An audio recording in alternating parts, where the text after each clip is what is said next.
Esses aqui são os partidos que mais elegeram deputados esse ano. Se a gente excluir MDB, que é um partido que tem uma base muito grande no Brasil, principalmente em prefeituras, e que sempre elege bastante cadeiras, né? Apesar de ter minguado muito nos últimos anos aí, né? Mas esse ano até elegeu mais gente do que tá nesse quadro. E se a gente excluir o PT, porque o PT com a federação, principalmente, mas o PT tem base e sempre elege muitos deputados, ou é a principal ou a segunda principal bancada na Câmara, sempre, né? Esse ano vai ser a segunda maior, atrás só do PL, o PL do Valdemar da Costa Neto, o PL do Centrão. Por que eu tô falando isso? Vejam os mais votados e as maiores bancadas. Agora eu vou dizer duas coisas para vocês. Quais foram os partidos que fizeram melhores votações esse ano, se a gente excluir o MDB e o Partido dos Trabalhadores? Os que fizeram as melhores votações esse ano foram o PL, o PP, o União Brasil, o PSD e o Republicanos. Todos que estão na tela de vocês aí, circulados com uma bolinha amarelinha que o titio fez para vocês não se perderem, tá? De novo, quais foram os partidos que elegeram o maior número de deputados federais esse ano, excluindo-se o PMDB e o Partido dos Trabalhadores? Foi o PL, o PP, o União Brasil, o PSD e o Republicanos. Agora, vamos fazer uma relação entre isso e quais foram os partidos que mais ganharam dinheiro do orçamento secreto esse ano. Foram exatamente o PP, o PL, o PSD, o União Brasil e o Republicanos. Exatamente os mesmos. Por que eu estou falando isso?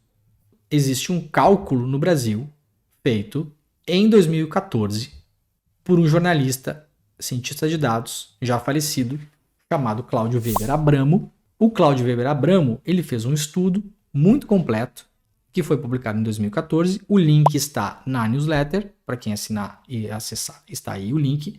E o Cláudio Weber Abramo demonstrou, inclusive com uma tabela, que o Brasil, para você se eleger no Brasil, você tem um custo por voto.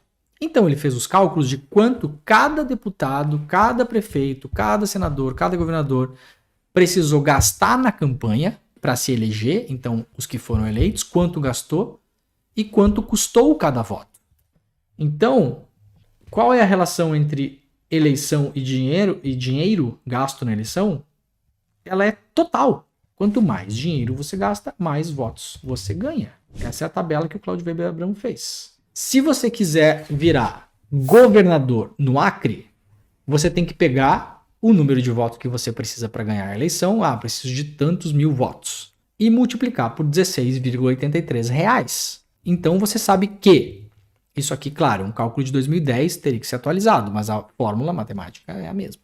Você sabe que, para você virar deputado estadual, em Minas Gerais, você vai gastar R$11,50 por voto nesse cálculo de 2010. Então, quantos votos eu preciso para me eleger deputado estadual em Minas Gerais? Preciso de 35 mil votos. Então, eu vou fazer 35 vezes 11,50 e eu sei que eu preciso gastar tantos milhões de reais. Ponto. E assim eu serei eleito. Há uma margem para isso, claro, depende do carisma do candidato, da plataforma, do momento e tal. Mas se você extrapolar e falar, bom, eu não quero correr nenhum risco, então eu não vou gastar só o necessário, eu vou gastar mais, vou gastar 50% a mais, você será eleito. No Brasil, quanto mais você gasta, mais votos você faz. Essa relação entre dinheiro e voto, ela é direta. Então, o que aconteceu?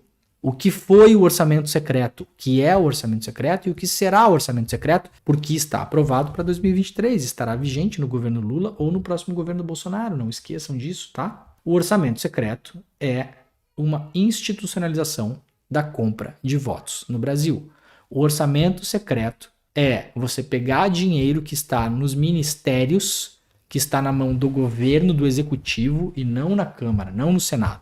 É um dinheiro que, pelas leis orçamentárias, tem que ser gasto pelo executivo, pelo Ministério da Saúde, pelo Ministério da Educação, pelo Ministério da Ciência e Tecnologia, pelo Ministério da Cultura. É um dinheiro que tem que ser gasto pelo executivo, uma decisão do poder executivo, baseada em decisões técnicas. Então, se há dinheiro para investir em escolas federais, por exemplo, existe um corpo técnico do Ministério da Educação que vai dizer onde e como gastar esse dinheiro. O que é o orçamento secreto? Você tira esse dinheiro da mão dos ministérios e você coloca ele na mão dos deputados e dos senadores, mas principalmente dos deputados. Quem é o operador desse esquema de compra de votos institucionalizado? Arthur Lira. Como esse dinheiro é gasto pelos deputados? Apenas, única e exclusivamente por conveniência política e interesses pessoais, eleitorais e financeiros. Então, quando esse dinheiro deixa de ter um uso técnico e passa a ter um uso político apenas pelos deputados, os deputados passam a irrigar regiões e cidades com dinheiro abundante para eleição. Isso nada mais tem a ver com o gasto do dinheiro público como deveria ser gasto. O nome disso é corrupção. O nome disso é compra de votos. E não é porque não está tipificado no Código Penal que deixa de ser corrupção. Isso é um sistema de compra de votos institucionalizado. E obviamente que esse dinheiro, depois que cai na mão das pessoas lá na ponta, está sujeito a ser roubado, como vem acontecendo, é lógico. A Lava Jato diz ter recuperado 6,28 bilhões de reais que foram roubados da Petrobras, tá bom? Só nos últimos 3 anos do governo Bolsonaro, o orçamento secreto foi jogado na mão desses parlamentares, uma beleza no valor de 65 bilhões de reais. Só o orçamento secreto é o equivalente a 10 operações Lava Jato. 10. Não é 2 que já seria um escândalo. Não é 1 que já seria um escândalo. Não é meia que já seria um escândalo. É 10. Isso é um esquema de compra de votos legalizado. Legalizou-se a compra de votos no Brasil com o orçamento secreto. Eu coloquei um exemplo na newsletter de hoje, que foi um exemplo levantado pela apuração jornalística da agência pública, que é o exemplo da prefeitura de Rio Largo, nas Alagoas. Primeira coisa, metade do dinheiro que deveria ir para os municípios desse orçamento secreto, ele foi parar apenas em 7% dos municípios. Sacaram? Então, assim, não é uma decisão que você pega e coloca o orçamento do executivo na mão dos parlamentares e eles vão fazer bom uso disso. Não, eles pegaram 100% desse dinheiro que deveria ir para os municípios e metade dessa bolada de grana foi parar só em 7% dos municípios. Para ser mais preciso, 7,6% dos municípios. Os outros 92,4% dos municípios não viram quase nada desse dinheiro. Muitos, inclusive, não viram nada desse dinheiro. Nada. Zero. Porque, para além disso, os deputados, nessa execução clandestina do orçamento, eles penalizam os municípios inimigos.